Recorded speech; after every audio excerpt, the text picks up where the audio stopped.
இப்போ வந்து கோழியை ஃபுல்லாக பொரிச்சு எடுத்தாச்சு. இப்போ எப்படி சாப்பிட்றோன்னு பாருங்கள் வாங்க. சைடிஷ்க்கு வந்து மெயின் டிஷ்க்கே வந்து மோர் வச்சுருக்கோம். மோரோட கலந்து சாப்பிட்லான்னு சொல்லிட்டு வாங்க. கோழி எப்படி பொரிஞ்சிருக்குன்னு நல்லா வந்து பாருங்கள்.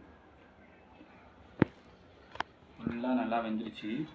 நாட்டுக்கோழி வேகாதுன்னு சொல்லுவாங்க, ஆனால் பாருங்கள் எப்படி வெந்திருக்குன்னு பாருங்கள். இங்கே பாருங்கள், நல்லாவே வெந்திருக்கு. சுடுது.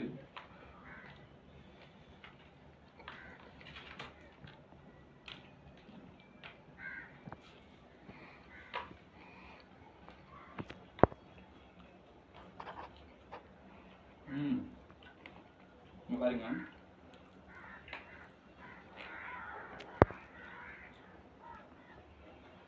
நீங்களும் இதே மாதிரி வீட்டில் செஞ்சு பாருங்க, சூப்பராக இருக்கு.